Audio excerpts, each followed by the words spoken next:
Donc, bonsoir. Bienvenue à l'Assemblée publique de consultation.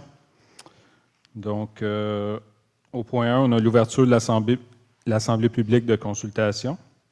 Au point 2, on a la présentation du second projet de règlement numéro 2016-149-6, modifiant le règlement numéro 2016-149 concernant le zonage afin de modifier la grille des usages et normes PC17. Donc, c'est pour le manoir d'Oka. Je vais laisser M. Barrette faire la présentation.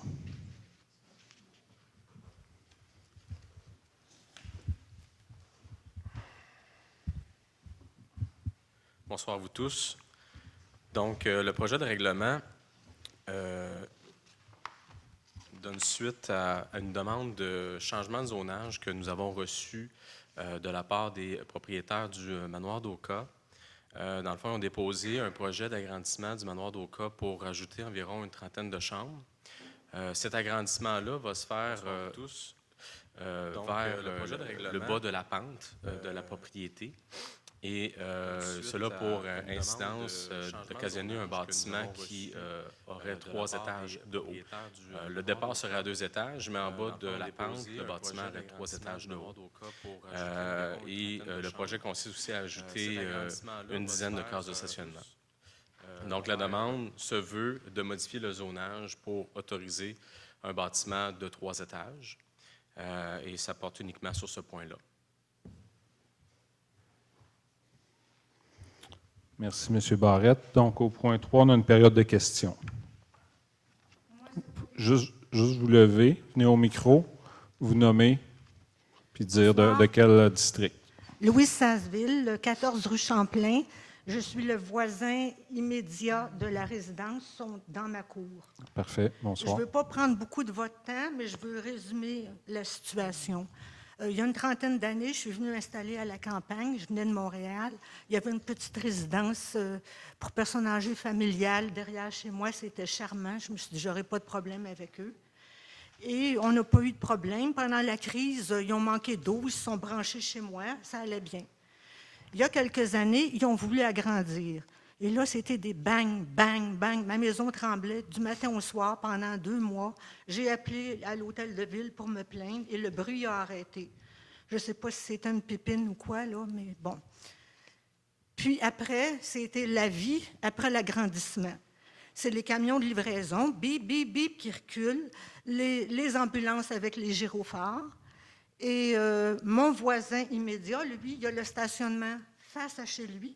Et on lui avait promis, il y a les phares des autos là, dans sa cour tous les soirs, on lui avait promis de planter une haie de cèdre, ce qui n'a jamais été fait.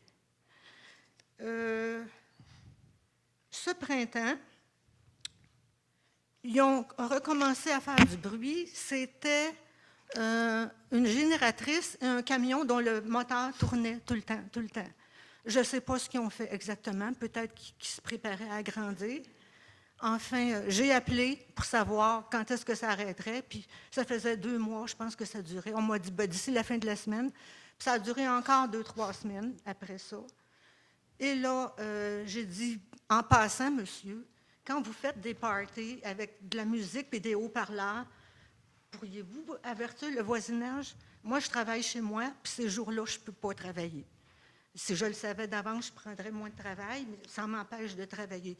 Il dit, c'est pas souvent. J'ai dit non, mais moi, c'est une journée de travail perdue. J'aimerais le savoir.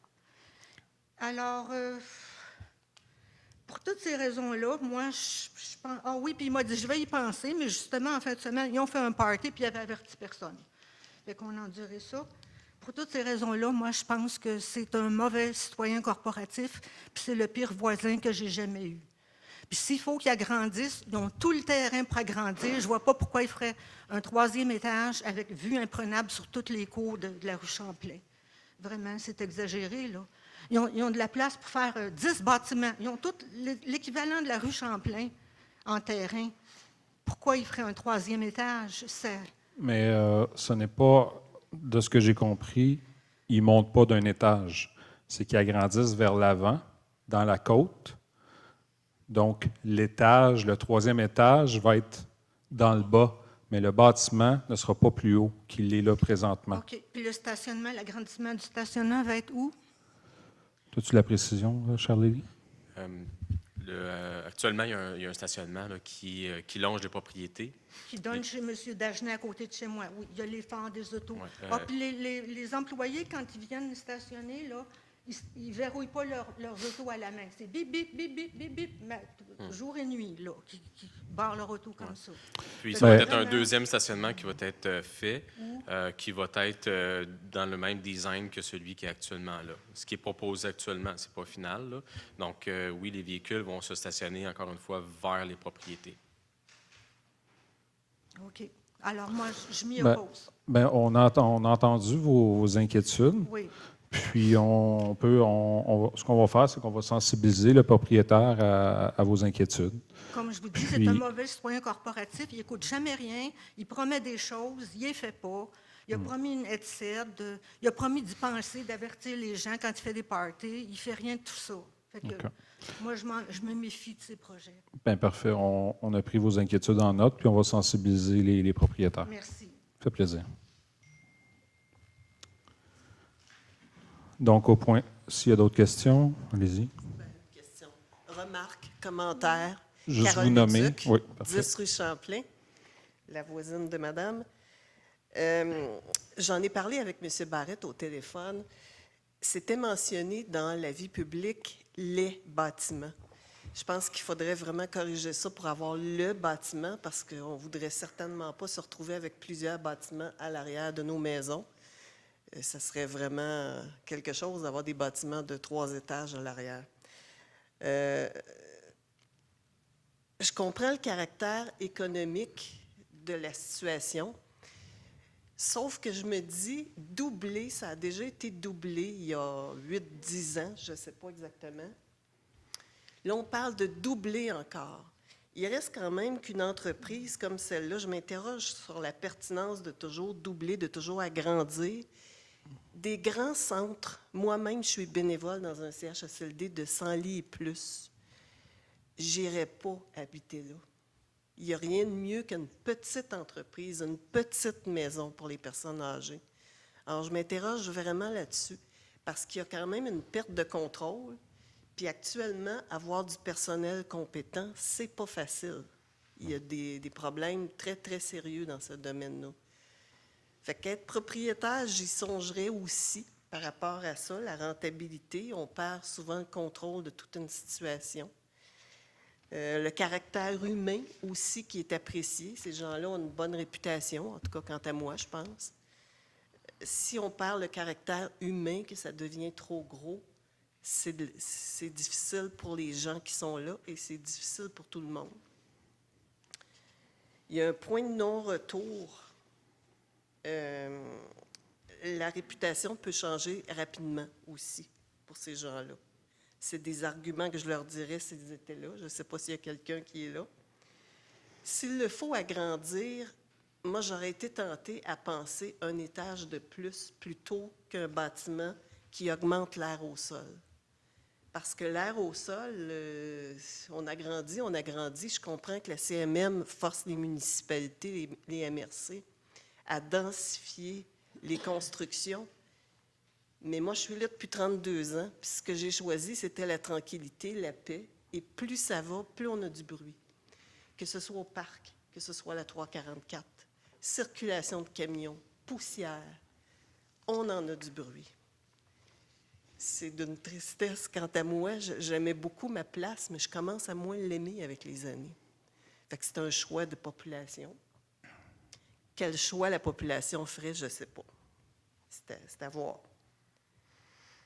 Finition extérieure de ce bâtiment-là. Encore là, c'est un commentaire. Je pense qu'il faut fondre le bâtiment avec l'environnement. Donc, des teintes de terre, des teintes qui sont reliées aux arbres. Comme c'est là, c'est des rayures, des espèces de rayures commerciales, industrielles. Ça ne s'intègre vraiment pas au milieu. Alors, s'il y avait agrandissement, autre étage, ce serait peut-être intéressant qu'ils pensent à ça, de mieux intégrer le bâtiment. Mais on en revient comme citoyen, évidemment, à la circulation, au bruit.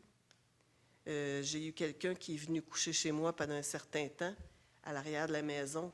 et qui disaient qu'à 5-6 heures le matin, ils ne pouvaient plus dormir parce que les camions, justement, font du bruit. On entend les camions qui montent, qui circulent. Les camions de livraison Oui. qui viennent au manoir. Oui. Il y a eu des gros camions qui devaient reculer, qui ne pouvaient pas avancer pour aller tourner. C'était peut-être pas suffisamment grand, je ne sais pas. Ça fait beaucoup de bruit, puis les bip-bip, comme on disait tantôt. La construction, ça amène de la poussière. C'est des questions environnementales aussi. Risque d'incendie, je pense qu'il faut se questionner là-dessus aussi. La période estivale est jamais facile. S'il y avait construction, on en a pour des mois et des mois avec de la poussière. Déjà, on a eu la construction sur la rue et il y a quelques années, on a eu une quantité de camions faramineuses qui passaient, je dirais, à peu près 2 à l'heure. À la minute, excusez-moi, pas à l'heure, ça serait formidable. 2 à la minute, c'était beaucoup, beaucoup de bruit et de poussière. On a passé des étés comme ça. Fait que ma tranquillité, je m'en ennuie, puis j'aimerais ça que vous preniez peut-être cette demande en considération, que le caractère tranquille est très important pour nous. Je ne pense pas que notre poids de quelques personnes empêche ces gens-là de faire ce qu'ils veulent, mais tout au moins vous faire réfléchir à la situation. Merci. Merci pour vos commentaires. On va aussi sensibiliser là, le propriétaire à vos inquiétudes, surtout par rapport à la livraison, camion, etc. S'il y a moyen de trouver une solution là, pour que les livreurs soient un petit peu plus vigilants, faire plus attention. Merci. Bonsoir. Bonsoir. Lorraine Malbec, district de la Pinède. Bonsoir. Moi, je suis ici ce soir pour la traverse de piétons. Le traverse en face de la pharmacie, les gens n'y arrêtent pas. La traverse qui est marquée sur le sol, les gens n'y arrêtent pas du tout. Je traverse régulièrement et puis les chars, ils ne s'arrêtent pas. Dans le village, quand tu rentres dans le village, puis il y a une place pour traverser, normalement les gens y arrêtent. Mais moi, je suis ici ce soir pour la traverse à l'abbaye. Je travaille à côté. Et souvent, il y a des accrochages. Le monde, il break à la dernière minute. Le char, il tourne. C'est très dangereux pour tout le monde. Il y a des camions. Il y a un camion, d'ailleurs, qui a été dans le fossé en envers au mois de juillet. Puis je pense qu'il y a deux autres accidents depuis ce temps-là. Moi, ce serait pour un projet. À côté de l'abbaye, mais en face de l'abbaye, il y a une place, un passage. C'est pas tellement haut. OK, je te le dis, là, c'est vraiment pas haut. Oui, je sais à quel passage je voulais dire. Mais anciennement, les pères trappistes, ils traversaient leurs animaux. Je ne sais pas si ce serait possible de le faire creuser pour faire traverser les gens sous le 344. Ou une de mes amies qui m'a aidé à écrire ça, je vais te le remettre, pour faire, mettons, un pont par-dessus le ruisseau Rousse pour traverser le bord. Parce que c'est vraiment pas sécuritaire. C'est une question de temps qu'il va y avoir un décès probablement. C'est pas gentil à dire, je ne le souhaite pas. Non, c'est pas souhaitable. Ça va arriver, mais je vous dis, c'est très dangereux. Parce que les gens, ils ne s'attendent pas, surtout dans cette région-là. Les gens y arrivent, ils voient l'abbaye. Ah, dernière minute, ils décident, ils ont priorité, ça break, l'autre coupe. C'est vraiment, vraiment dangereux. Puis aussi, avec votre projet du carrefour giratoire qui s'en vient là, il faudrait tout regarder ça, parce que quand les gens ils sortent des carrefours giratoires, ils viennent plus vite pour sortir du carrefour. Fait que, tu sais, c'est une question de regarder tout ça. Parfait. Parce que je trouve ça, surtout l'hiver. L'hiver, il y a des fat bikes, il y a du monde en raquette, il y a des sentiers. Plus ça va, plus qu'il y a de monde, qui traverse. Fait que, je ne sais pas c'est quoi la suggestion de ça. Ou... Bien, justement, la demande qu'on a faite au ministère des Transports pour le carrefour giratoire, ils nous ont répondu, puis ils sollicitent une rencontre avec nous, justement, pour en discuter. Fait que ça va faire partie des demandes. La route 344, pour ceux qui ne le savent pas, c'est le ministère des Transports qui l'administre. Donc, nous, on fait les demandes au ministère des Transports, puis c'est le ministère des Transports qui prend les décisions finales. Mais si pour vous ce pouvez qui est... faire un projet, mettons, avec le ministre des Transports, le magasin de l'Abbaye, puis la municipalité d'Oka, vous asseoir ensemble pour essayer de trouver une solution à ce problème. Bien, c'est ce qu'on va tenter de faire. Là, c'est sûr que ça va concerner plus le nouveau propriétaire de l'Abbaye d'Oka et le ministère des Transports. Nous, on peut être facilitateur dans ce dossier-là, puis faire les demandes aussi au ministère des Transports. Mais s'il y a de l'investissement à faire au niveau d'un genre de tunnel, c'est certain que ça va être aux frais du propriétaire de l'abbaye d'Oka. Connaissant le ministère des Transports. Là. Mais oui, on est conscient qu'avec l'afflux d'achalandage, c'est un beau problème. Parce que il y a quelques années, on sait qu'à l'abbaye, on entendait les mouches voler. Fait que c'est un beau problème, mais je veux dire, c'est sûr qu'on ne veut pas mettre la vie de personne en danger non plus. Fait qu'on va le signifier au ministère des Transports, au nouveau propriétaire de l'abbaye, pour essayer de trouver une solution justement là, à cette problématique-là. Mais c'est une problématique. Il faut le déposer ici. C'est une problématique qui se vit partout à travers le Québec. Là. Donc, on va souhaiter que les gens soient plus sensibilisés là, aux traverses piétonnières. Puis quand on va dans d'autres provinces, comme au Nouveau-Brunswick, on a juste à mettre la petite orteille dans la rue, tout le monde arrête. La mentalité est différente. Donc, en Ontario, c'est pareil. En Ontario, oui. Mais quand tu dis que les gens n'arrêtent même pas à l'entrée du village, puis ça, c'est sur un chemin principal. Ouais. Fait qu'imagine comment ce qui arrête là, c'est vraiment à la dernière minute, ça fait peur. Fait que, merci. Merci beaucoup. Je vais juste fermer la séance, la consultation publique. On va rouvrir la séance ordinaire, puis il va y avoir la période de questions à l'ordre pour les questions à l'ordre du jour, puis il va y avoir une période de questions générales à la fin. Donc, oui, ben ça fait pas partie. Là, je l'ai pris, mais ça ne fait pas partie de la consultation publique. Donc, au point 4, levée de la séance de l'Assemblée publique de consultation. Proposeur. Pas nécessaire. Donc, on lève l'Assemblée. La séance ordinaire du 3 septembre. Donc, ouverture de la séance au point 1. 1.1. Ouverture de la séance ordinaire du 3 septembre. Donc, en présence de M. Jérémy Bourque, Joël Larente, Jules Morin, Yannick Proulx et moi-même, Pascal Quevion. Je déclare le quorum et je déclare la séance ouverte.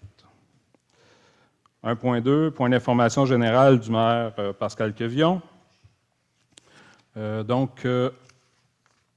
Je voulais revenir sur les excuses qui ont été faites au grand chef Simon et à la communauté Mohawk. Donc, j'étais au sommet des réconciliations pour les Premières Nations et les municipalités à Wendake, à côté de Québec. Puis, suite à plusieurs discussions avec les gens de la Fédération québécoise des municipalités, M. Chef Picard et Chef Conrad Sioui de la communauté Wendake, suite au grand chef Simon l'a dit publiquement là, sur une vidéo Facebook, le grand chef Simon menaçait de quitter le sommet avec plusieurs autres chefs si je demeurais à l'endroit du sommet. Donc, j'aurais pu embarquer dans le jeu aussi, convaincre d'autres maires de dire si je m'en vais, est-ce que vous me suivez, tout ça. Je n'ai pas voulu embarquer là-dedans. Le grand chef voulait des excuses. J'ai fait mes excuses. Mes excuses étaient dans le sens de m'excuser des propos que j'ai tenus.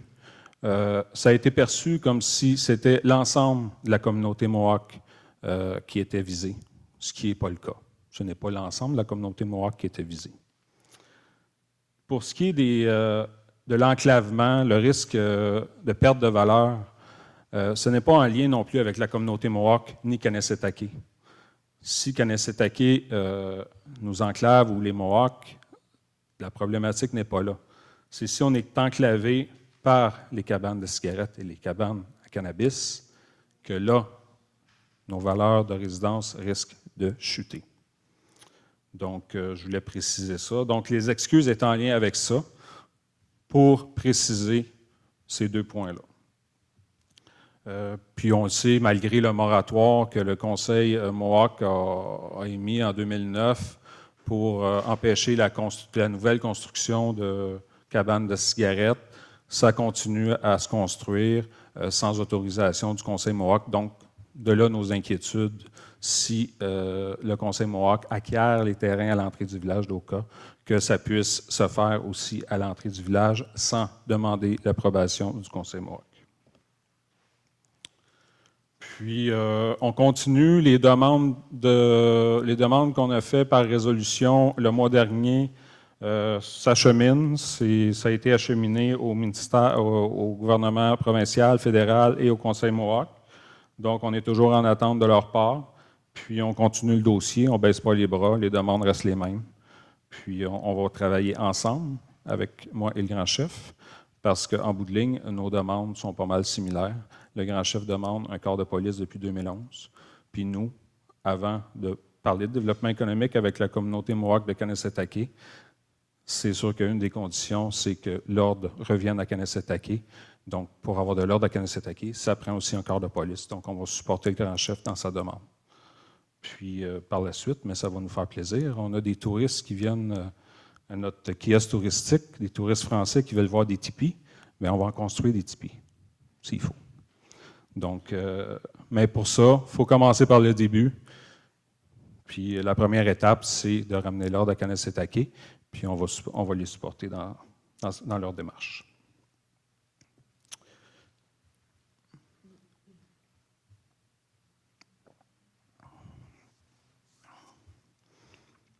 Comme vous avez pu voir, au niveau de la Maison des Jeunes, ça l'avance. Les travaux se continuent. Ça devrait se terminer bientôt, d'ici quelques semaines. L'organisme de la Maison des Jeunes, qui est rendu maintenant locataire de la Maison des Jeunes, attend les nouvelles de la municipalité, là, aussitôt que le bâtiment va être conforme, va pouvoir recevoir des gens. La Maison des Jeunes va annoncer l'ouverture officielle là, prochainement. Je voulais clarifier aussi au niveau de la bibliothèque municipale, donc notre nouvelle bibliothèque Miracri. Au début, quand on vous a présenté le projet, on avait eu une estimée des designers qui était un estimé de 250 000 pour la réalisation du projet. Par la suite, quand on a fait faire les plans de vie, au niveau de l'estimé des architectes, on parlait plus de 325 environ. Puis quand on est allé en appel d'offres, finalement, ça a sorti près de 500 000, puis il y a eu un petit peu de dépassement de coûts. Donc, les coûts réels de la bibliothèque intérieure, c'est 550 000, grosso modo. C'est à peu près ça, pour l'intérieur de la bibliothèque? Ben, je ne m'attendais pas qu'on discute de ça. À vrai dire, je n'ai pas ressorti les chiffres. Là. OK, mais c'est environ 550 000 pour l'intérieur de la bibliothèque.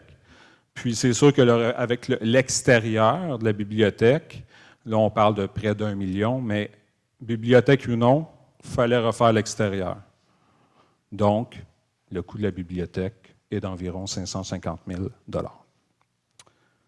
Puis à date, on a plus de presque doublé là, le nombre d'abonnements là, pour la bibliothèque, donc c'est très positif.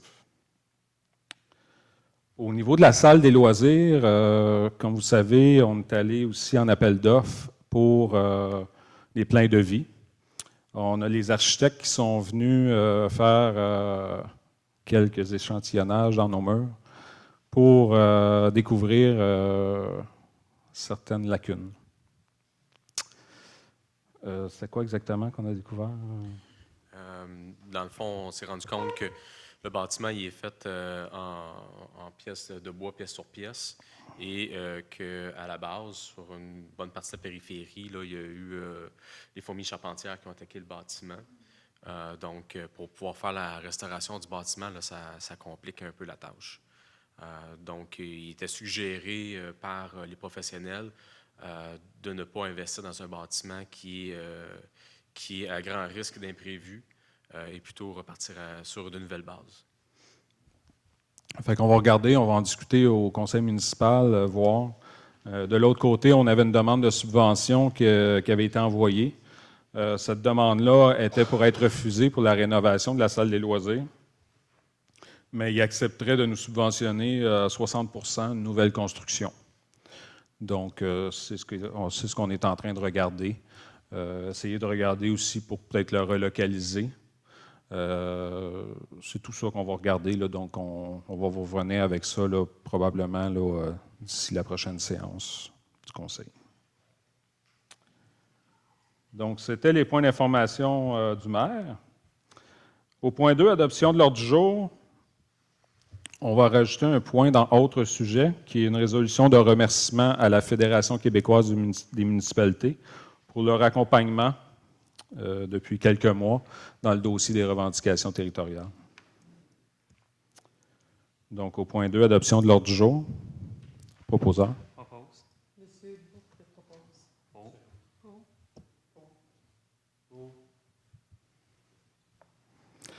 Au point 3, procès-verbaux. 3.1, dépôt du procès-verbal de l'Assemblée publique de consultation du 6 août 2019. Proposeur. Monsieur Proulx propose. Au 3.2, adoption du procès-verbal de la séance ordinaire du 6 août 2019. Proposeur. Monsieur Proulx propose. Au niveau de la correspondance, au 4.1, on a une correspondance de la ministre de la Culture et des Communications et ministre responsable de la langue française. Donc, je vais demander à Mme Daou de nous faire la lecture.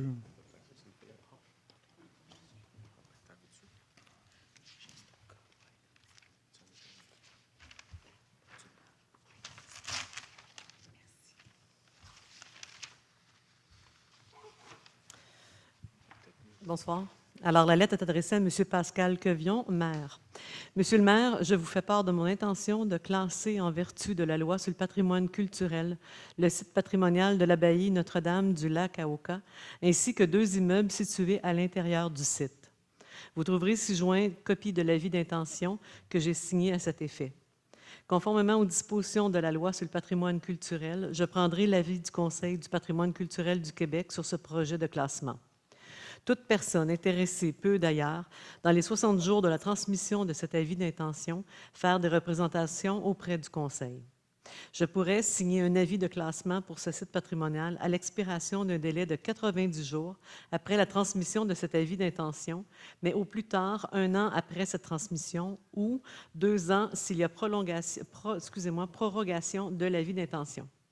Pendant toute la période de validité de l'avis d'intention, toute personne doit respecter les dispositions de la loi sur le patrimoine culturel relatives aux biens patrimoniaux classés, lesquelles s'appliquent à l'égard des biens désignés dans l'avis d'intention.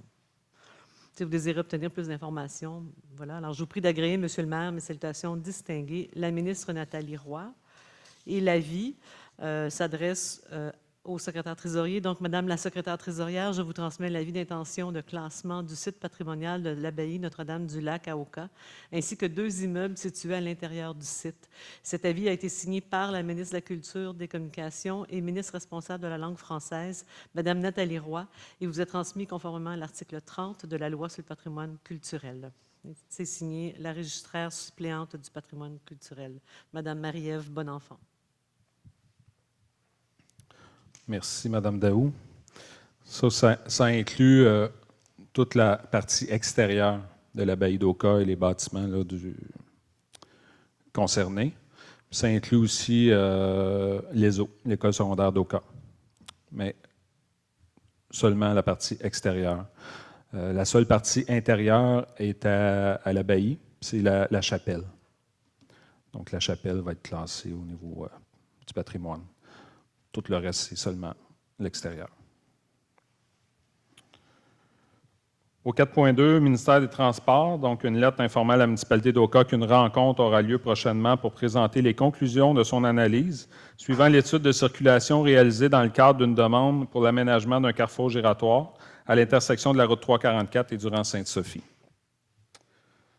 Au 4.3, ministère des Affaires municipales et de l'Habitation, donc lettre informant à la municipalité que sa demande d'aide financière dans le cadre du programme de réfection et construction des infrastructures municipales pour la réfection de la salle des loisirs a été jugée prioritaire par le ministère et qu'elle est retenue pour l'octroi d'une aide financière pour un bâtiment neuf.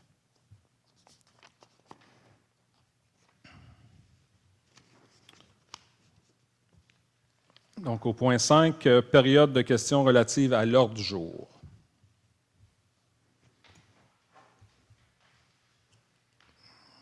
Gaëtan Barrette, sur la rue Saint-Jean-Baptiste. C'est juste pour revenir avec les trucs pour piétonnière. Là. Oui.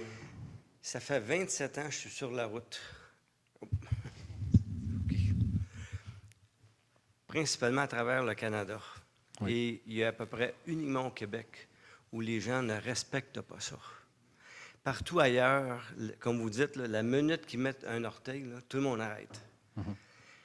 Ici, dernièrement, juste un peu après le bureau de poste, il y en a une avec un affiche.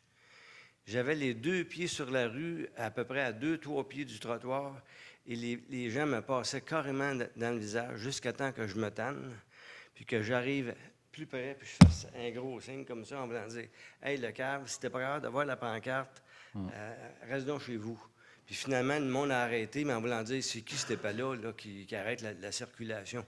En réalité, là, c'est le problème qu'on a à grandeur du Québec. C'est plate à dire, mais c'est comme ça. Je le sais, ça fait 27 ans que je voyage comme ça. C'est tout le temps pareil. Il y a quelques exceptions où les gens sont plus éduqués, puis quand on regarde la licence, ça vient d'ailleurs.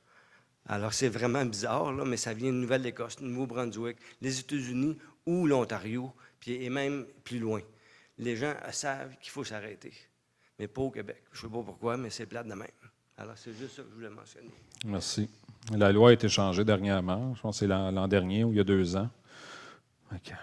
Ça va prendre quelques années avec les gens se sensibilisent. C'est comme la ceinture de sécurité à l'époque. J'étais jeune, mais aujourd'hui, tout le monde la porte. Fait que on va souhaiter que dans quelques années, le monde soit plus alerte. Courtois, oui, effectivement. Je voulais juste savoir, vous parliez tantôt de déménager peut-être le centre de loisirs, ça serait où? On ne sait pas encore, là. On est vraiment en pourparlers, là, mais on est en train de regarder parce que tant qu'à construire un nouveau bâtiment, démolir celui-là puis rebâtir un bâtiment à la même place, ça serait trop facile. Fait qu'il faut faire une analyse quand même, voir Il est bien si... situé. Oui, mais C'est central. je ne vous dis pas qu'il ne reviendra pas ici, mais il faut quand même faire l'analyse. Okay. Puis c'est sûr que de trouver un autre endroit pour le bâtir, mais on profiterait de ce bâtiment-là pendant la construction aussi de l'autre bâtiment. Donc, c'est un avantage. Fait que c'est tout ça qu'on regarde, mais je ne vous dis pas qu'il ne reviendra pas à la même place. Là. Mais c'est le cœur d'Oka. Comme quand vous parliez de déménager la bibliothèque peut-être à l'abbaye ou ailleurs. Ici, les gens peuvent venir à pied. Ben encore là, ça a fait partie d'une analyse. On avait 5 lieux, dont l'abbaye d'Oka. Il y a déjà une bibliothèque à l'abbaye, donc on ne pouvait pas ne pas le considérer et ne pas l'analyser. Oui. Ça a fait partie de l'analyse, mais on ne partait pas dans l'idée qu'on s'en va à l'abbaye d'Oka. C'était juste, ça faisait partie de l'analyse. Âgés, puis qui aiment aller, oui. C'est juste ça. Parfait. Merci.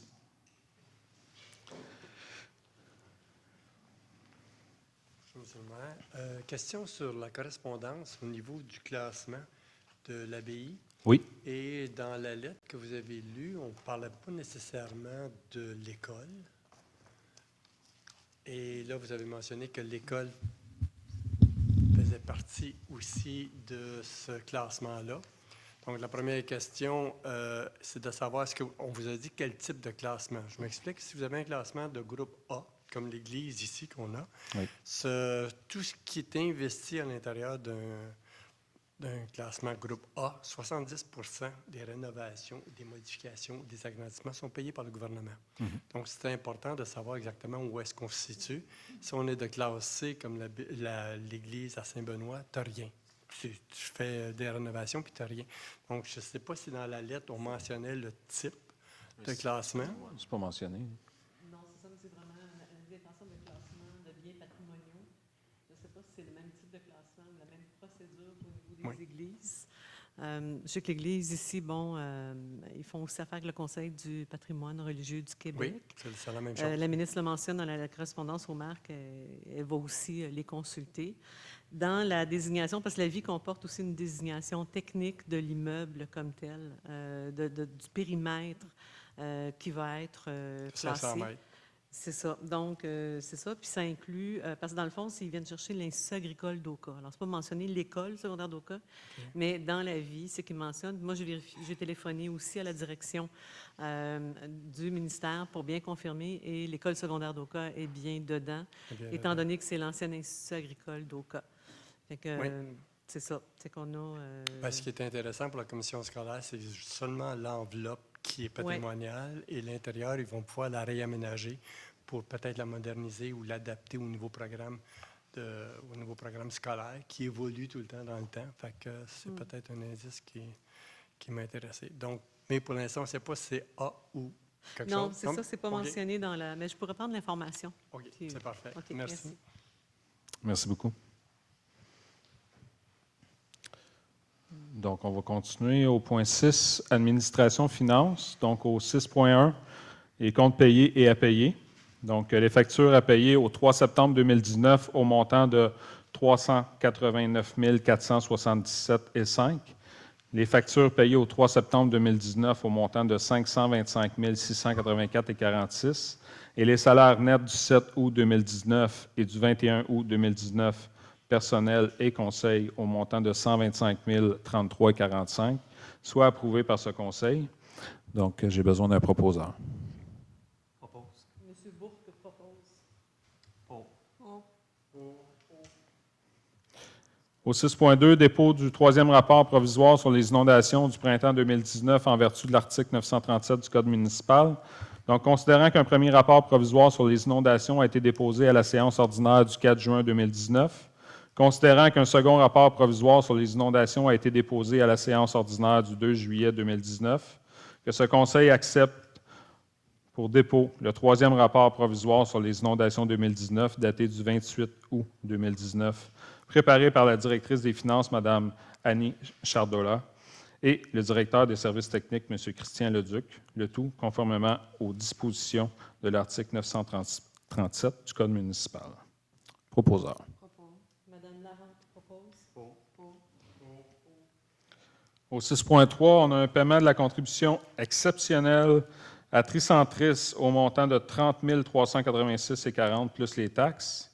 Donc, considérant l'entente intervenue entre Tricentris et la municipalité d'Oka le 7 mars 2017 pour les années 2017 à 2022, au terme de la résolution 2017-0365, considérant la décision de Tricentris d'appliquer pour l'année en cours la clause 1.4.3 de l'entente générant ainsi une subvention supplémentaire pour l'année 2019.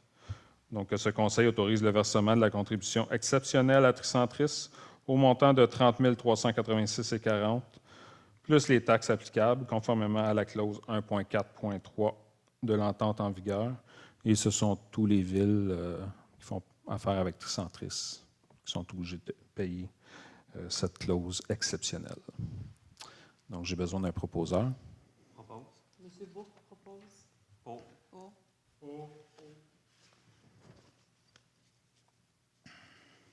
Au 6.4, dépôt de la liste de destruction annuelle des documents inactifs en vertu du calendrier de conservation de la municipalité d'Oka approuvé par Bibliothèque et Archives nationales du Québec. Donc, considérant que la municipalité d'Oka doit procéder annuellement à la destruction des documents inactifs dans le délai de conservation prévu au calendrier de conservation est expiré, que ce Conseil accepte pour dépôt la liste de destruction annuelle des documents inactifs en vertu du calendrier de conservation de la municipalité d'Oka approuvé par Bibliothèque et Archives nationales du Québec. Proposeur. Propose. Mme Larente propose. Au 6.5, remboursement des frais reliés à une formation suivie par une employée. Donc, considérant la recommandation du Comité de gestion des ressources humaines et de la Direction générale datée du 28 août 2019 relativement à l'employé numéro 02-0122, pour une demande de remboursement de frais pour la réalisation d'une formation en design infographique. Considérant que les outils technologiques mis à notre disposition ne cessent d'évoluer et que les compétences professionnelles acquises par l'employé constitueront un atout considérable pour la municipalité, que ce Conseil consent au remboursement des frais reliés à la formation suivie par l'employé 02-0122 à la hauteur de 50 %, le tout conformément à la recommandation du comité de gestion et des ressources humaines et de la directrice générale. Proposeur. M. Morin propose. Au 6.6, dossier du personnel employé 04-0617.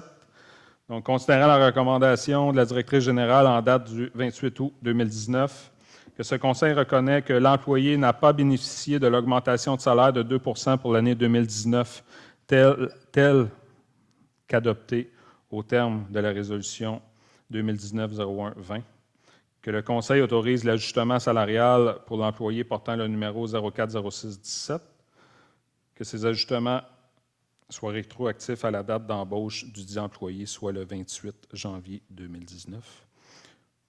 Les numéros, c'est question de confidentialité. On n'est pas inhumain, c'est juste pour la confidentialité des employés.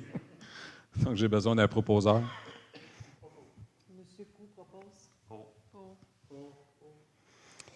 Au point 7, urbanisme, le rapport mensuel, M. Proux.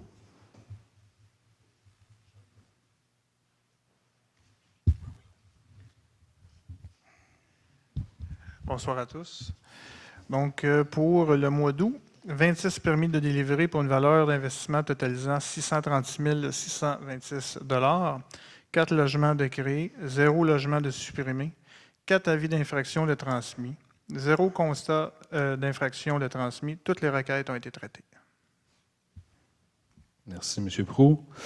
Donc, au 7.2, adoption de la résolution relative à un projet particulier de construction et de modification ou d'occupation d'un immeuble pour le 172 des CED, la présentation qui a été faite le mois dernier. Donc, pour la culture de fines herbes. Donc, j'ai besoin d'un proposeur. M. Proux propose. Au 7.3, adoption du règlement numéro 2016-149-5, modifiant le numéro 2016-149 concernant le zonage afin d'y apporter diverses modifications.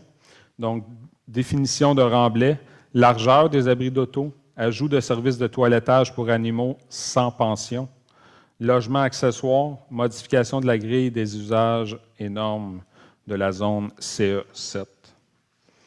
Donc, considérant qu'un avis de motion a été donné par la conseillère Joëlle Larente lors de la séance ordinaire du Conseil le 2 juillet dernier, considérant qu'un premier projet de règlement a été adopté le 2 juillet 2019, considérant qu'une assemblée publique de consultation sur le projet de règlement s'est tenue le 6 août 2019, considérant qu'un second projet de règlement a été adopté le 6 août 2019, considérant que ce présent règlement contient des dispositions propres à un règlement susceptible d'approbation référendaire, considérant qu'un avis public d'approbation référendaire a été publié le 21 août afin d'informer les citoyens de leur pouvoir de déposer une demande d'approbation référendaire avant le 29 août 2019, considérant qu'aucune demande d'approbation référendaire n'a été reçue au bureau de la mairie d'Oka. Donc, que ce Conseil adopte le règlement numéro 2016-149, modifiant le règlement numéro 2016... je recommence. Que ce Conseil adopte le règlement numéro 2016-149-5, modifiant le règlement numéro 2016-149 concernant le zonage afin d'y apporter diverses modifications. Proposeur. M. Morin propose. Au 7.4, adoption du second projet de règlement numéro 2016-149-6, modifiant le règlement numéro 2016-149 concernant le zonage afin de modifier la grille des usages et normes PC17, donc le manoir d'Oka. Donc, c'est la présentation qu'on vous a faite avant la séance tantôt.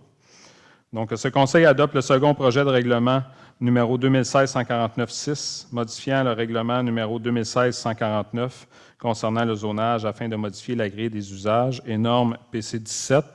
Et on a entendu vos inquiétudes, on va le signifier au propriétaire, comme je vous ai dit tantôt. Donc, j'ai besoin d'un proposeur. M. Bourque propose. Une question? Excusez-moi, ça va être mentionné le bâtiment et non les. Oui, on va porter la modification.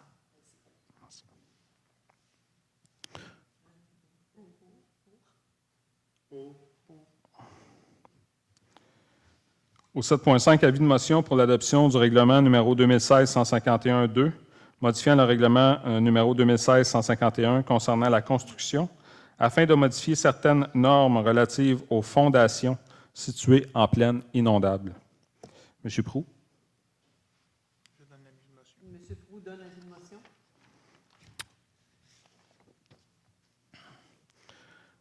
Au 7.6, adoption du projet de règlement numéro 2016-151-2, modifiant le règlement numéro 2016-151 concernant la construction, afin de modifier certaines normes relatives aux fondations situées en plaine inondable.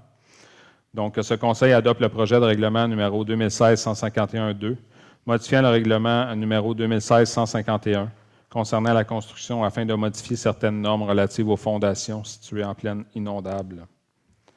Proposeur. M. Morin propose.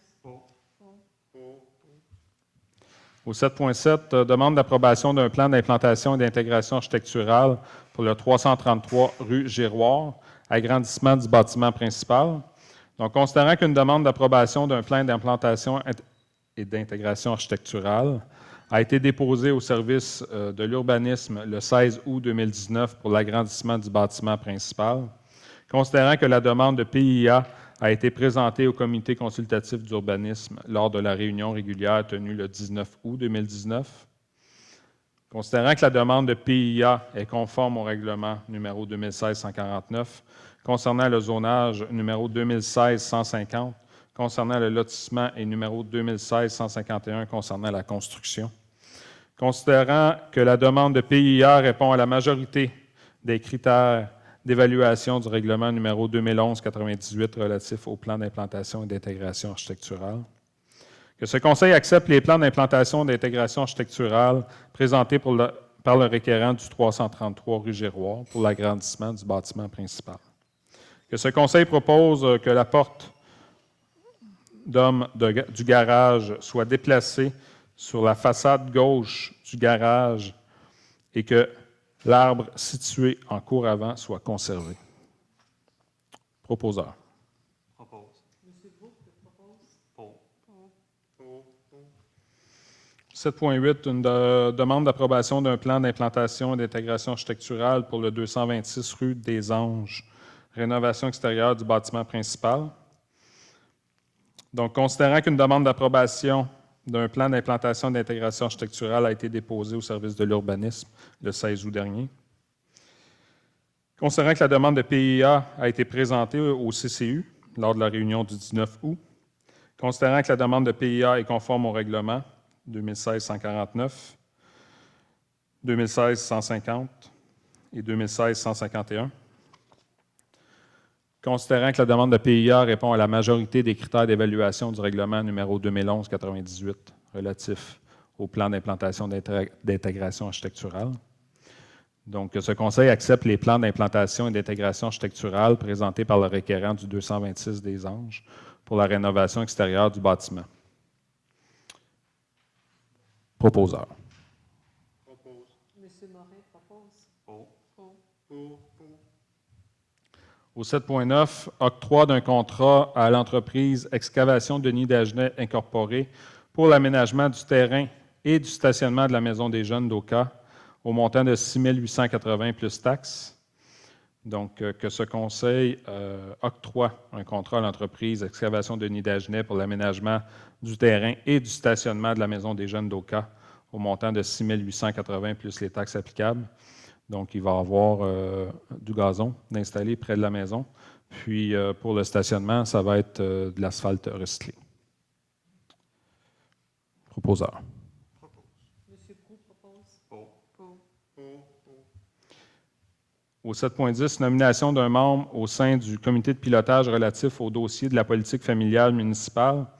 Donc, considérant la création du comité de pilotage de la politique familiale municipale au terme de la résolution 2019-08-281, considérant que le 19 juillet 2019, la municipalité d'Oka invitait 3 garderies du milieu afin de combler un siège réservé à un service de garde ou un milieu scolaire au sein du comité de pilotage de la politique familiale municipale, que ce Conseil accepte la nomination de Mme Marie-Ève Godin pour occuper le siège réservé à un service de garde ou un milieu scolaire au sein du comité de pilotage de la politique familiale municipale, Bienvenue dans le comité, Mme Godin. Proposeur. Madame Larente propose. Au 7.11, octroi d'un contrat à l'entreprise Arbo Design, Inc.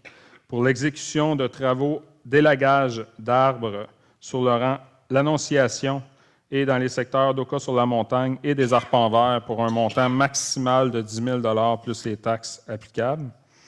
Donc, considérant qu'il y a lieu d'effectuer des travaux d'élagage sur les routes suivantes, donc le rang L'Annonciation, près de l'intersection Saint-Jacques jusqu'au Oka-sur-la-Montagne, le rang Saint-Ambroise, rue des Pivoines, rue des Marguerites, chemin des Chênes, chemin des Érables, chemin des Arpents Verts.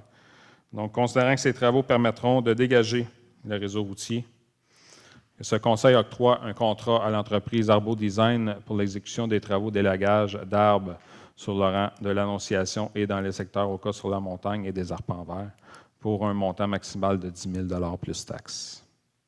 Proposeur. Monsieur Pau propose. Au point 8, travaux publics. Au niveau du contrat de déneigement, pour ceux qui ont suivi les séances depuis le printemps, on est allé en appel d'offres une première fois pour le déneigement. Les résultats étaient le double de l'ancien contrat. Donc, pour 5 ans, on était à 2 500 000 à l'époque. Et le premier appel d'offres qu'on a ouvert était de 5 millions. Donc, on a rejeté l'appel d'offres, on est retourné en appel d'offres, on a modifié un peu le document d'appel d'offres. Puis là, on tourne autour de 4 millions. Étant donné qu'il y a un seul soumissionnaire, la loi nous permet de négocier ce qu'on a fait.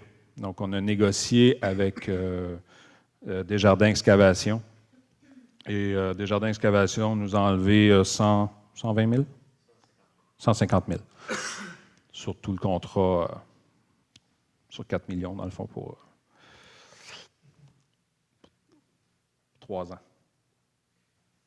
C'est par année, dans le fond. C'est combien par année? Pas le document. 150 000, c'est pour 5 ans. C'est moins que 4 millions. Mais là, sur 3 ans, ça va être aux alentours de 2 millions 100 000. Pour 3 ans. 4 millions, c'est avec les taxes, là, mais on récupère les taxes. Parallèlement, on a fait un travail aussi pour regarder la possibilité que la municipalité d'Oka prenne le déneigement sous son aile. Donc, on a regardé cette possibilité-là. On a regardé pour acheter de l'équipement, engager du personnel et tout et tout. C'est certain que pour acheter de l'équipement, ça prend de l'argent. Pour avoir de l'argent, il faut aller un règlement d'emprunt. Les règlements d'emprunt, avant qu'on ait l'approbation du ministère des Affaires municipales, ça peut prendre 2 mois. Ça nous apportait au mois de novembre. Au mois de novembre, on n'a pas acheté l'équipement, on n'a pas engagé le personnel. On était un peu serré. Donc, on va octroyer le contrat là, à Desjardins Excavation. On a fait des comparaisons aussi avec d'autres municipalités autour. Puis, ce n'est pas le plus cher au kilomètre. Donc, il y en a des plus chers que lui au kilomètre. Puis, les autres villes aussi ont connu des augmentations là, de d'autres entrepreneurs en déneigement. Donc, je pense que la pénurie de main-d'œuvre, il y a eu une augmentation au niveau du sel aussi, tout ça fait en sorte que les prix ont gonflé un peu. Donc, le travail qui a été fait par la municipalité pour regarder la possibilité de reprendre le déneigement, c'est pas mort. C'est quelque chose qu'on va regarder. Présentement, on a un contrat de 3 ans qu'on va adopter avec une option de 2 autres années qui pourrait aller jusqu'à 5 ans. Donc, ça a été le travail qui a été exécuté là, dans ce dossier-là. C'est quand même le contrat le plus important là, de la municipalité. Là. Donc, au point 8, travaux publics, 8.1, octroi d'un contrat à Desjardins Excavation pour l'entretien et travaux de déneigement pour 2019, 2020, 2020, 2021 et 2021-2022 au montant de 1 893 561,29 plus les taxes applicables, suivant l'appel d'offres public 2019-11. Donc, considérant, ce n'est pas la période de questions, mais vous levez-vous pour nos micros.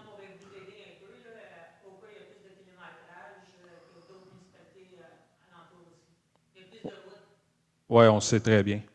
Mais le prix, le prix qu'on a comparé, c'est au kilomètre. Fait que peu importe le nombre de kilomètres qu'on a, c'est au kilomètre. Donc, merci de la précision. Donc, 8.1, octroi d'un contrat à Desjardins Excavation pour l'entretien et travaux de déneigement pour 2019-2020, 2020-2021, 2021-2022, au montant de 1 893 561,29 plus les taxes applicables suivant l'appel d'offres public 2019-11. Considérant que la municipalité d'Oka a procédé par appel d'offres public pour recevoir des offres pour l'entretien et travaux de déneigement pour une période de 3 ans, 2019 à 2022, avec une option de renouvellement de 2 ans. Considérant que lors de l'ouverture des soumissions le 22 juillet 2019, seule l'entreprise Desjardins Excavation Inc. a fourni un prix. Considérant que la soumission pour les 3 années 2019-2020, 2020-2021, 2021-2022 s'élève à 1 982 786. Considérant la volonté de Desjardins Excavation d'accorder à la municipalité d'Oka une réduction de 4,5 de la soumission représentant une baisse de 89 225,40, portant ainsi le montant total de la soumission à 1 893 561,29 pour 3 ans. Considérant qu'au terme de ce contrat de 3 ans, la municipalité d'Oka se réserve le droit d'octroyer par résolution du conseil municipal un contrat pour les 2 années d'option, soit 2022-23 et 2023-2024. Donc, ce conseil octroie un contrat à Desjardins Excavation pour l'entretien et travaux de déneigement pour 2019-2020, 2020-2021 et 2021-2022, au montant de 1 893 561,29, plus les taxes applicables suivant l'appel d'offres public 2019-11. Donc, ça, c'est pour le secteur, toute la municipalité, à l'exception de la Pointe-aux-Anglais. Tantôt, je ne voulais pas porter à confusion, là, mais le 4 millions, c'était vraiment taxes incluses pour tout Oka, incluant la Pointe-aux-Anglais. Fait que là, le 1 893 000, c'est juste pour la partie excluant Pointe-aux-Anglais. Pointe-aux-Anglais suit dans le prochain point. Donc, j'ai besoin d'un proposeur. M. Morin propose. Au 8.2, octroi d'un contrat à Desjardins Excavation Inc. pour l'entretien des travaux de déneigement du secteur de la Pointe-aux-Anglais pour 2019-2020, 2020-2021, 2021-2022 au montant de 79 371,47 plus les taxes applicables suivant l'appel d'offres public 2019-12. Donc, considérant que la municipalité d'Oka a procédé par appel d'offres public pour recevoir des offres pour l'entretien et travaux de déneigement pour le secteur de la Pointe-aux-Anglais pour une période de 3 ans, avec une option de renouvellement de 2 ans. Considérant que lors de l'ouverture des soumissions, le 22 juillet 2019, seule l'entreprise Desjardins Excavation a fourni un prix. Considérant que la soumission pour les 3 années s'élève à 79 371,47 plus les taxes applicables. Considérant qu'au terme de ce contrat de 3 ans, la municipalité d'Oka se réserve le droit d'octroyer par résolution du conseil municipal un contrat pour les 2 années d'option, donc soit 2022, 2023 et 2023, 2024.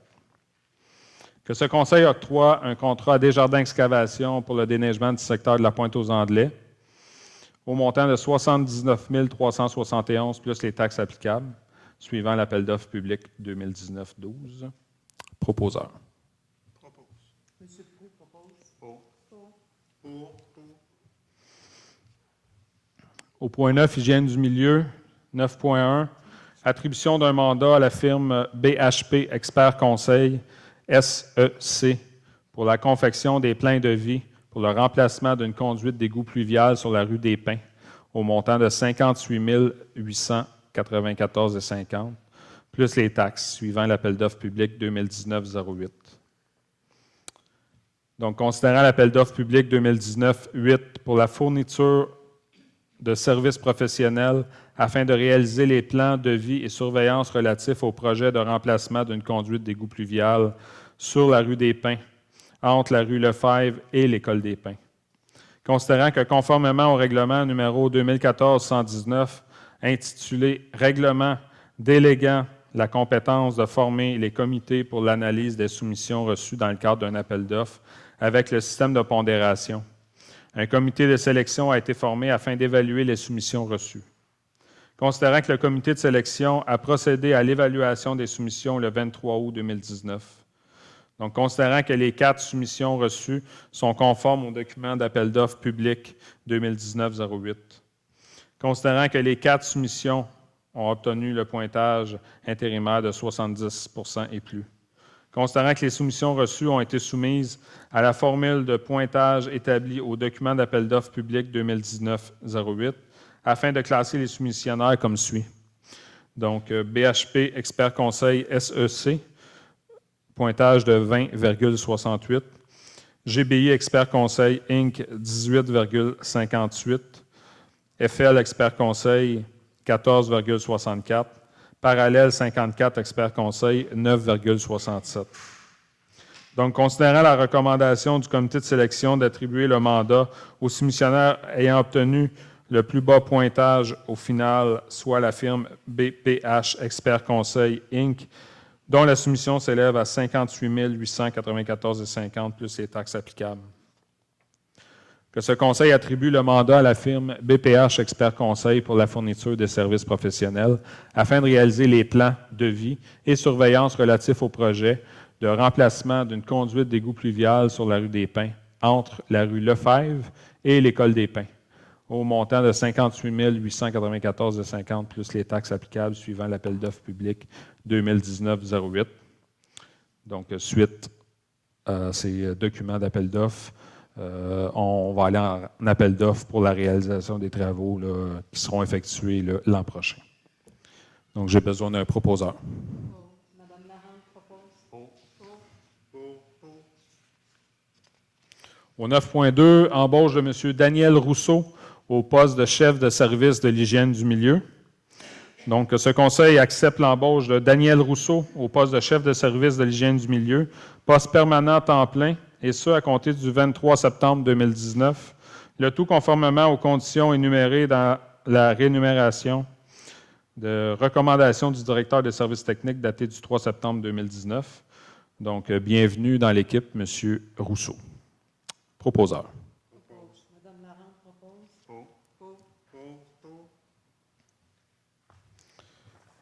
Au point 10, loisirs et culture, on a un avis de motion pour l'adoption du règlement numéro 2019-207 établissant les règles de fonctionnement et les conditions d'utilisation de la bibliothèque Miracri.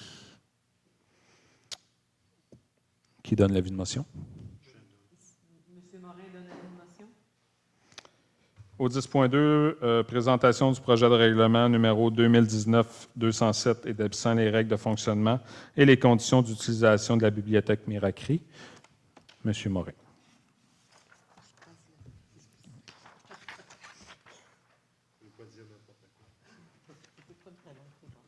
C'est pas très long.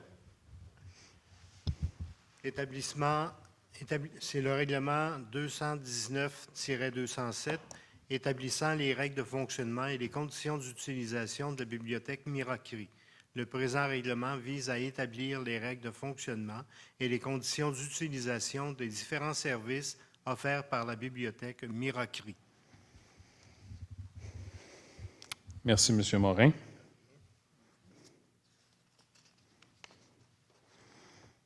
Le dépôt du projet de règlement.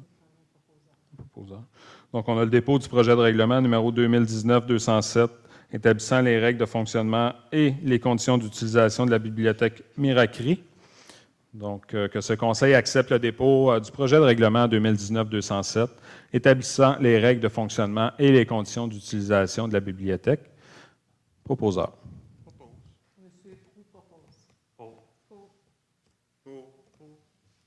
Au point 11, communication, tourisme, on n'a pas de point. Au point 12, sécurité publique, 12.1, on a le rapport mensuel pour le service de la sécurité incendie pour les mois de juin et juillet 2019. M. Bourque. Bonsoir tout le monde, voici le rapport. Donc, une sortie préventive, 3 incendies, une alarme incendie et un sauvetage ou réanimation. Merci, M. Bourque. Donc, au point 13, affaires du conseil, 13.1, autorisation à la conseillère Joëlle Larente de participer au gala Flambeau du Cobamil le 3 octobre 2019 et du versement de la somme de 60 $ plus les frais de service applicables pour l'achat d'un billet. Donc, considérant la tenue du gala Flambeau le 3 octobre 2019 à la brûlerie Saint-Joseph-du-Lac, organisée par le Conseil des bassins versants d'Émile-Île, le Cobamil, afin d'honorer ceux qui agissent pour la cause de l'eau dans le cadre d'un programme de reconnaissance, que ce conseil autorise la conseillère Joëlle Larente à participer au gala Flambeau le 3 octobre 2019 à la brûlerie Saint-Joseph-du-Lac et accepte de défrayer la somme de 60 $ plus les frais de service applicables pour l'achat d'un billet pour cet événement bénéfice dont les profits générés seront versés au Cobamil. J'ai besoin d'un proposeur.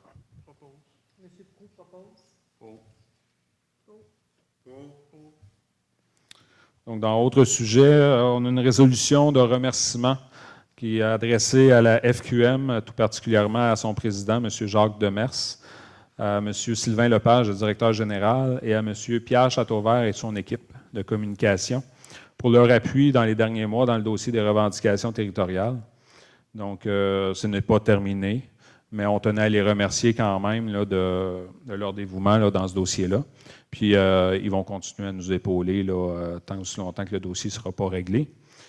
Comme le président de la Fédération québécoise des municipalités m'a dit ce matin, c'est pas parce que les ponts sont rétablis avec Kanessetake qu'on va mettre le couvercle sur la marmite. Donc, j'ai besoin d'un proposeur. Ben, je vais proposer la résolution. M. Quevion propose.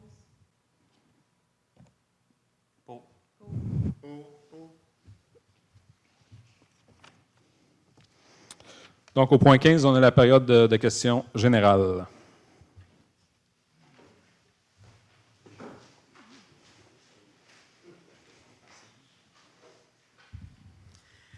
Ça concerne les... Juste vous nommer. Oh, on vous connaît, mais... Excusez-moi, Réal Raymond. Ça concerne ce que monsieur parlait tout à l'heure, les traversées avec les petites barres jaunes. Les traverses piétonnières. J'aurais une proposition à soumettre concernant celle qui est en avant du bureau de poste, que le stationnement qui est juste à côté des lignes jaunes soit éliminé, fait que ça donne peut-être un peu plus de vision au conducteur de voir qu'il y a quelqu'un qui... J'ai failli me faire écraser il y a 2 semaines. Là, vous parlez du stationnement devant la savonnerie. Oui. OK. Oui. L'autre chose, il y a un nouveau règlement qui vient de rentrer en compte. Ça, moi, les cyclistes dans Oka, j'ai de la misère, mais le nouveau règlement des cyclistes maintenant va s'appliquer comme si c'était des automobiles. Ça fait que quand les autobus, par exemple, vont avoir les flasheurs rouges, il faut qu'ils arrêtent 5 mètres en arrière ou 5 mètres en avant, même titre qu'un véhicule. Il faut qu'ils se comportent. Ça fait que nos fameuses barres jaunes, il va falloir qu'ils respectent aussi. Parce que ces gens-là, quand ils arrivent 50 avec le petit gilet bien serré, là, c'est comme les motos. OK?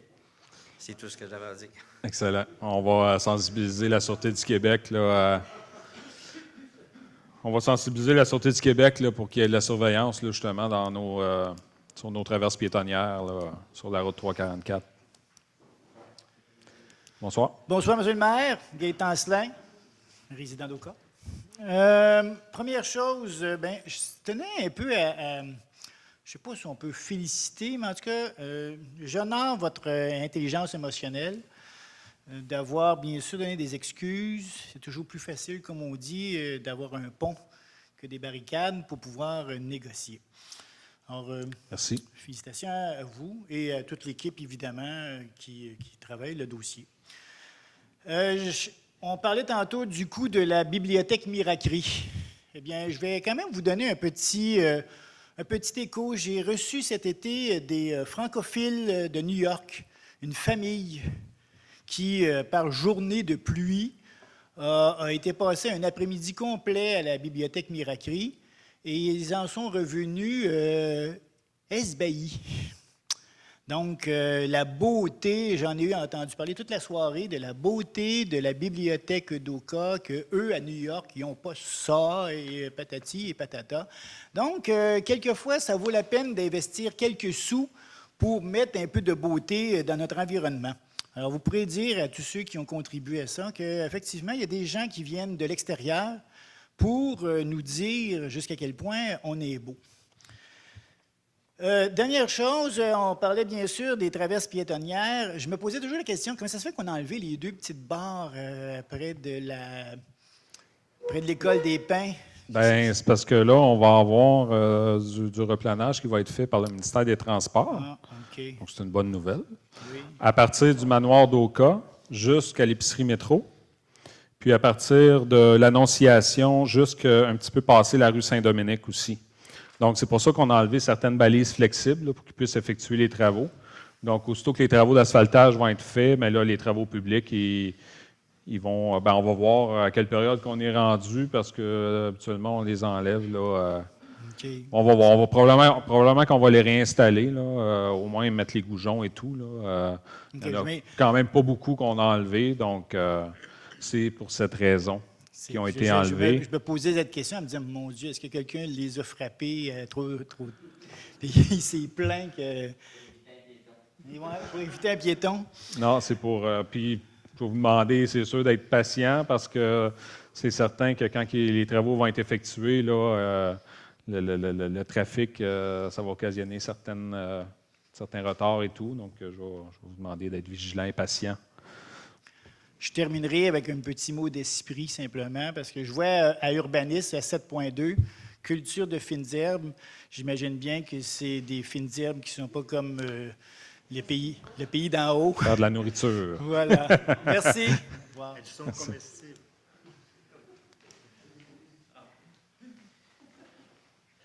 Bonjour, Alain Goudreau, dans le secteur ici du village. 1, 2, 3. Bon, ça va mieux. Oui, j'ai 3 points. La bibliothèque, quand elle a ouvert, au début, il y a un bout de temps de ça, on avait été question qu'il y ait une médiathèque, des places pour mettre des vidéos. Il y a eu beaucoup de choses qui étaient faites au cas là-dessus, que ce soit d'autres, des films qui avaient été tournés, des longs-métrages et autres. Puis c'était notre intention. Puis par contre, à l'ouverture, il paraît que le comité régional, je ne me souviens plus, le comité qui s'occupe de toutes les bibliothèques de la région, a dit qu'il éliminait tout ça. Il mettait plus de livres d'enfants. Ça, je me demande s'il n'y aurait pas moyen de reviser cet aspect-là, cette question. Au niveau de la bibliothèque. Tu parlais de réseau biblio, là? Oui, réseau biblio Okay. va éliminer tout ce qui est médiathèque à cause du supposé web, mais on le sait tous que dans le web, il y a 5 % de l'apparence de l'ensemble des productions. Puis si tu cherches vidéo au code sur le web, tu ne trouveras pas grand-chose. Ouais. Tandis qu'il y a eu un film fait avec Jean-Paul Belmondo dans les années 60, tourné au cas. Ça aurait été ce genre de choses-là qui auraient pu être mis, puis d'autres aussi. Que ce soit même les films de Bam Sawin, là, je ne me souviens plus son prénom, etc. Là, il y aurait pu avoir, parce qu'il y a une présence médiatique importante, puis elle n'est pas là. Puis elle ne sera pas là à cause du réseau biblio. Je pense, est-ce qu'on peut outrepasser le réseau biblio parce que la bibliothèque appartient au cas et non à la région? Je pense vous pourriez adopter un règlement qui laisserait une petite place, mettons, 1,5 pied de large par 6 pouces de haut, la hauteur d'un DVD, par 3-4 pouces de profondeur. C'est pas énorme dans une bibliothèque comme on a, là. On va regarder ça, voir C'est ça. si on est pour aller en prison, on ne le fera pas. C'est ça, tu sais. Mais c'est pas énorme, tu sais. Là, je ne comprenais pas l'idée d'éliminer ça sans même vraiment consulter, 1, et 2, d'éliminer, de voir l'espace que ça prenait, c'est vraiment pas énorme. Donc, ce que vous dites, c'est les DVD qui ont un lien avec OCA. Oui. Ça serait le fun que ça soit accessible à notre bibliothèque, c'est ce que je comprends. Ça serait très bien. On va regarder la possibilité. L'autre chose, une chose qui me fatigue beaucoup, c'est la concentration des propriétés des terres vacantes. Ce que j'ai découvert dans les dernières semaines, c'est que ça appartenait à un certain M. Gaulin, qui avait un pourcentage assez élevé des terres vacantes. Et je me demande s'il n'y a pas lieu d'étudier ou d'analyser cet aspect-là. Puis en plus, il y aurait eu des ententes, à ce qu'on s'est laissé dire, entre ce qui se passe entre les gens d'en haut et puis M. Golin pour acheter. C'était le débat du cœur. Mais est-ce que, au-delà de la question Mohawk, est-ce qu'il ne serait pas lieu de s'interroger sur la présence, sur la propriété, la concentration de la propriété des terres vacantes? Ça, c'est quelque chose que je trouve un petit peu achalant.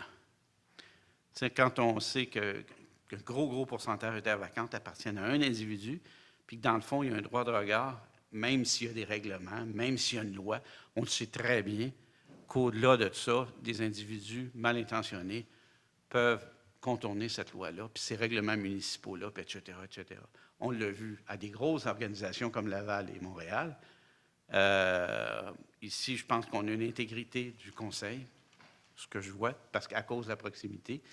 Mais ces gens-là sont fins finaux. Ils ont ça des pets de bottins d'avocats. Puis je ne pense pas qu'on aurait moyen des contrecarrer. Mais donc, il y aurait peut-être des questions à se poser là-dessus. Sans aller au-delà là, de faire une enquête, mais peut-être révéler, rendre ça public, tout ce qui est propriété des terres vacantes. Ça, c'est ma grosse interrogation, c'est ma grosse préoccupation actuelle.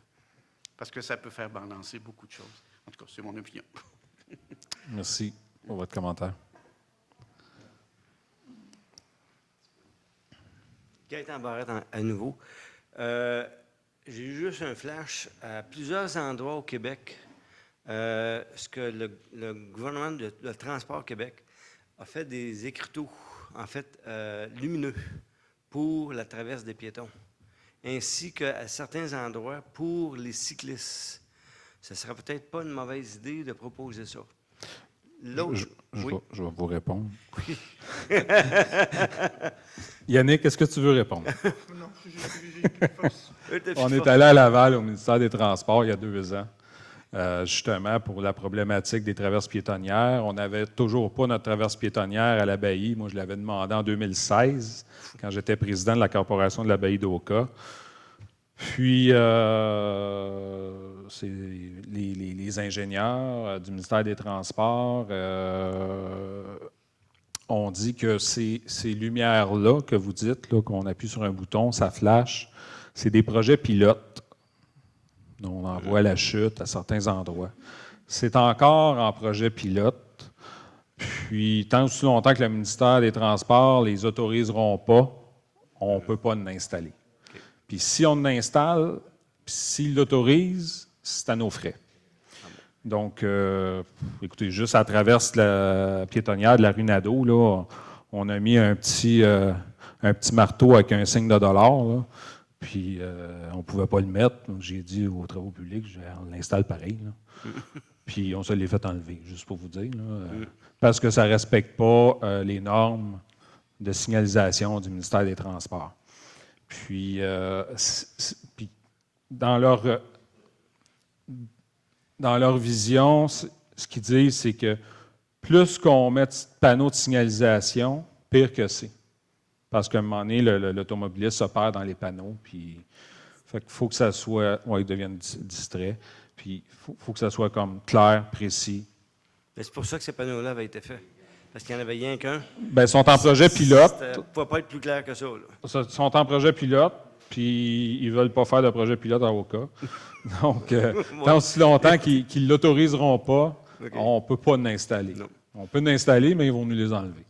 Donc, c'est quelque chose qu'on envisage éventuellement, mais on a certains avantages d'avoir une route provinciale qui traverse notre village, parce qu'elle est déneigée par le ministère des Transports, elle est entretenue par le ministère des Transports. Mais quand on arrive dans des situations comme ça, c'est sûr que là, on est pris un peu. Il y a certaines villes, comme Saint-Eustache-Deux-Montagnes, que le ministère des Transports a investi beaucoup d'argent dans la route 344, mais en échange, il fallait que la ville reprenne la route. Donc, Deux-Montagnes, Saint-Eustache, la route 344, c'est géré par la ville maintenant. Donc, c'est pour ça qu'ils ont pu faire les modifications. Exemple, sur la Grande Côte, à Saint-Eustache, ils ont mis des terre-pleins, ils ont mis un sentier cyclable et tout ça. C'est parce que c'est maintenant la propriété de la ville de Saint-Eustache. on a la chance d'être la continuité de l'autoroute 640, parce que c'est bon. Tu sais, tantôt, on parlait d'achalandage, circulation et tout ça. C'est sûr que ça a des inconvénients, mais pour les commerces, c'est bon. Tu sais, on regarde en s'en allant passer Grenville, là, en s'en allant vers Montebello, là, depuis qu'ils ont construit la 50, là, c'est tout en train de mourir, les commerces ferment. Je pense pas que c'est ça qu'on veut à Oka. Donc, on a une route provinciale administrée, gérée par le ministère des Transports. Ça a ses pour, ça a ses contre. Il faut vivre avec, mais on leur met quand même beaucoup de pression là, à ce niveau-là. Il y a quelques années, j'ai entrepris cette démarche-là parce que moi-même, avec mon garçon, j'ai failli me faire frapper. À l'intersection, à la traverse pétonnière, il n'y avait pas de traverse à l'époque, là, mais à l'École des Pins. Et puis j'en ai fait un genre de projet personnel parce que ça m'avait beaucoup touché. J'ai vraiment vu mon garçon pratiquement se faire frapper. Et puis, suite à ça, on a entrepris les démarches au ministère des Transports. C'est compliqué. Ils ont beaucoup d'arguments. Comme M. le maire a dit, j'ai fait plusieurs municipalités, j'ai pris beaucoup de photos de panneaux lumineux. Je leur ai amené des solutions, j'en ai amené. Mais ils trouvaient toujours un argument, quelque chose. Mais par contre, si je peux appeler ça mon combat, n'est pas terminé. Puis, d'ailleurs, il n'y a pas longtemps avec M. Barrette, j'ai demandé qu'on... Le projet pilote, à un moment donné, ça a un début, il doit avoir une fin. Fait que j'espère que la fin arrive bientôt pour qu'on puisse passer à autre chose. Deuxième point. Allez-y. Au sujet du cannabis, nous, on reste à côté du petit parc et je pense qu'on s'était parlé. Il y a des gens qui viennent régulièrement, puis on les voit, puis ça sent vraiment fort. Ça nous préoccupe pas tellement, nous, comme propriétaires, mais c'est des voir partir après complètement buzzés, là, comme on dit. Là.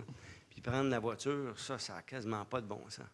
Ouais. Alors, on m'a dit, bon, vous m'aviez mentionné que c'est illégal.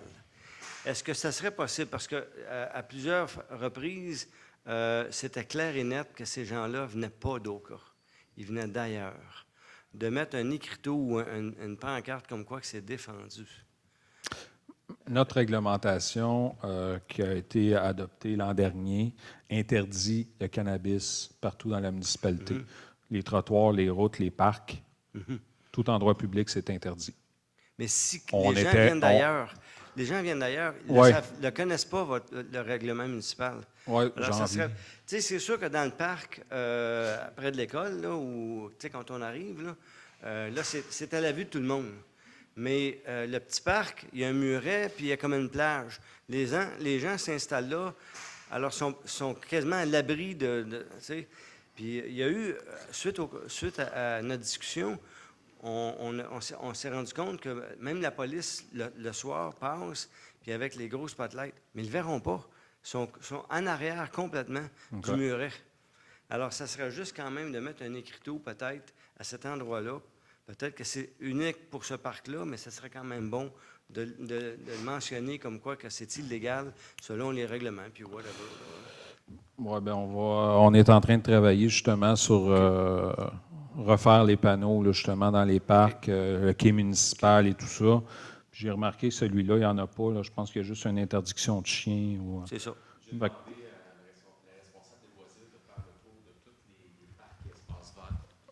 OK. De faire un recensement dans tous les parcs et espaces verts pour mettre à jour la réglementation à l'aide de panneaux, puis notamment de mettre des interdictions de fumer, vapoter, puis consommer du cannabis. Donc, il travaille là-dessus actuellement, puis incessamment, là, on va arriver à quelque chose pour être prêt là, pour le printemps prochain. J'ai remarqué aussi que vous avez posé les poubelles. C'est vraiment merveilleux parce qu'il n'y a plus de détritus. Oui, mais je n'aime pas ces poubelles-là. Hein? Non, mais les deux près du petit stationnement où c'est asphalté. Oui, mais ils ont mis une poubelle verte puis bleue. Oui, c'est ça. Mais c'était comme ça l'année dernière. Le recyclage et les vidanges. Puis il y en a un autre près du banc, là.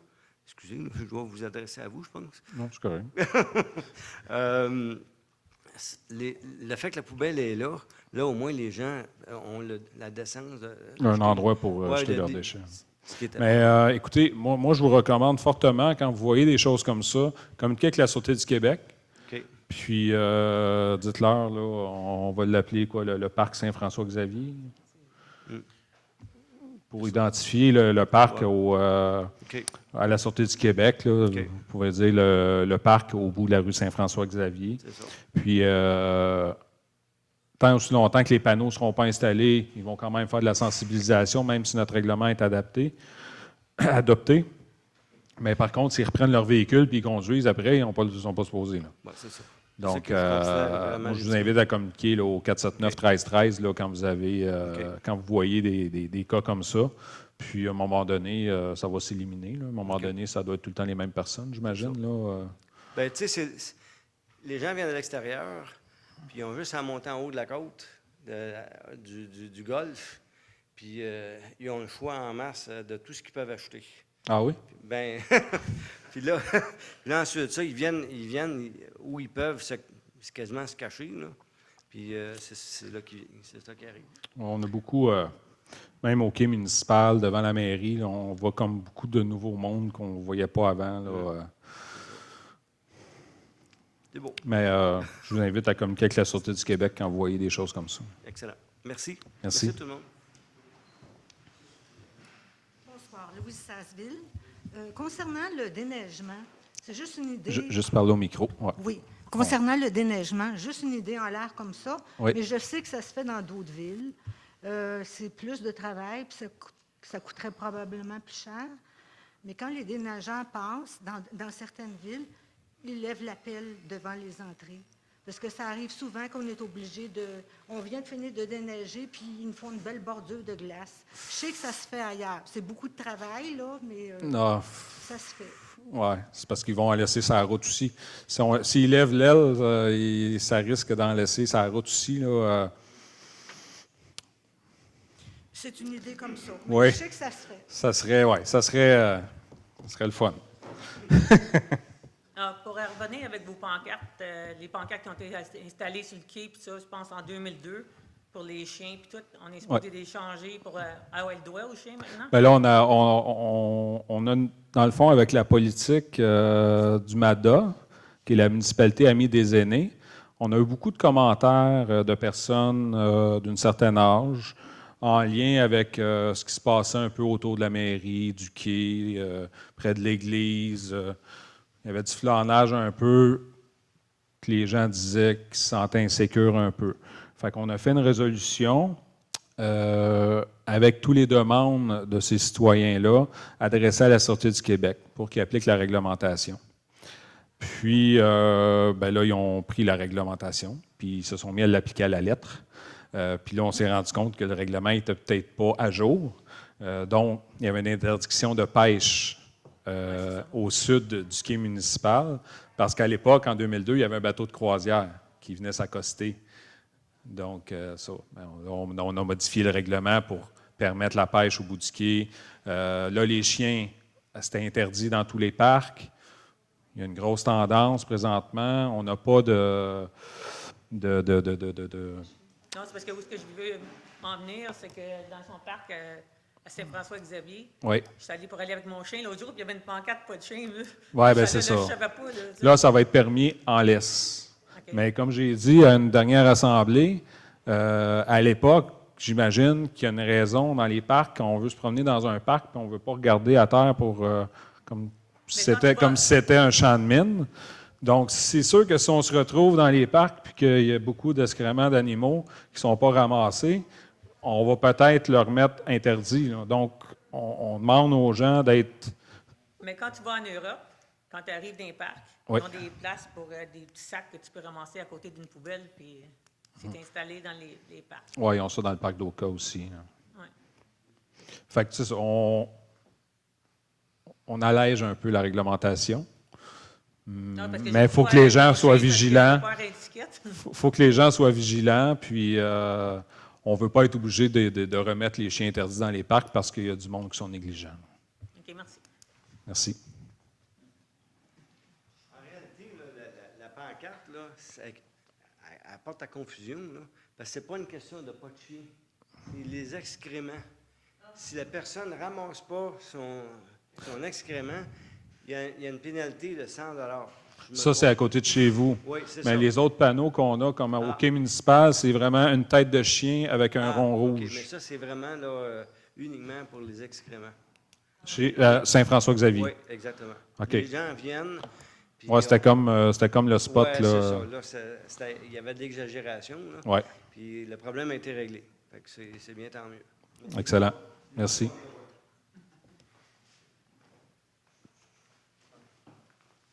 Bonsoir. Question sur les Bonsoir. travaux publics. Vous avez octroyé un contrat à Desjardins Excavation. Est-ce que c'est celui qui était là les années passées? Oui. Ah, c'est le même? C'est le même. OK. Donc, je pense que, en tout cas, dans mon coin, moi, je suis du secteur des Rives. C'était impeccable. Là. Il passait la nuit puis le matin, on n'avait jamais de problème. Là. Donc, En général, ça se passe bien.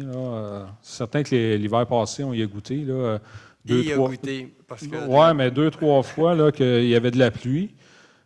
Puis la nuit suivante, il annonçait -20. C'est pas évident pour des déneigeurs, je vais vous dire. Puis c'est arrivé 2-3 fois l'année passée. Mais je pense que. Question technique sur le contrat. Est-ce que c'est un contrat fermé dans le sens que c'est pas fait en fonction des tempêtes de neige, mais le contrat, c'est un montant forfaitaire? Et s'il y a 20 tempêtes ou 50 tempêtes, Avant ça, quand je suis arrivé à la mairie, il y avait des dates. Là, je pense que c'est du 15 novembre au 15 avril. On a débarqué ça. Là, parce que il y a de la neige, tu déneiges, il n'y a pas de neige. La neige, c'est ça. Puis, c'est ça, il n'y a pas de nombre de tempêtes. C'est lui qui fournit le sel aussi. Tant qu'il y a de la neige, tant qu'il y a du verglas, puis tant que dans le fond, c'est faux qu'ils nous fournissent des routes sécuritaires. Bon, ben c'est bien parfait, parce que le service était très bon l'an passé, en tout cas dans mon secteur. Là, je ne sais pas si c'était la même chose dans les autres secteurs, mais c'est très bon. OK, merci. Plaisir. Là, je suis vous faites ramener à l'ordre. Avec les questions de tout le monde.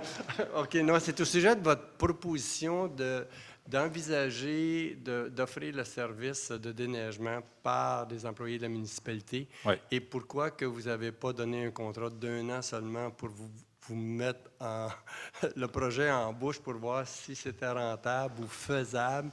Et l'appel d'offres a été monté sur 3 ans. avec un 3 ans, avec une option de 2 ans. J'ai demandé à ce qu'on vérifie avec les avocats, savoir si on pouvait négocier le terme aussi. Parce qu'étant donné que c'est un soumissionnaire unique, on pouvait négocier le prix. Mais j'ai demandé à ce qu'on regarde pour négocier le terme aussi. Mais on ne peut pas négocier le terme. Parce que là, ça vient mettre, s'il y a d'autres personnes qui auraient voulu soumissionner, peut-être que le terme aurait changé la donne et tout ça. Donc, le terme, on ne pouvait pas toucher. Okay. Sinon, il aurait fallu rejeter, retourner une 3e fois en appel d'offres. Là, ça commence à être risqué. Là. Rendu au mois de septembre, octobre, là, la neige s'en vient. Fait que, non, mais ça a été réfléchi, ça a été pensé pour le donner 1 an, le temps de se revirer de bord. Mais, okay. Merci bien. C'est tout? Pour 1 an, oui. Plaisir. Donc, s'il n'y a pas d'autres questions, j'aimerais souhaiter bonne chance. On a une élection partielle présentement dans le district des Chapelles. Donc, on a un candidat, une candidate. Donc, on a M. Steve Savard, qui est dans l'équipe Pascal Quevillon, qui est ici derrière. Donc, bonne chance, M. Savard. Puis on a Mme Marie-Claude Provencher là, qui se présente comme indépendante aussi dans le district des Chapelles. Donc, on vous souhaite bonne chance aussi, Mme Provencher, pour la prochaine élection. Le 29 septembre, l'élection partielle dans le district des Chapelles. Puis le 22 par anticipation. Donc, bonne chance aux 2 candidats. Au point 16, levée de la séance. Proposeur. Merci tout le monde.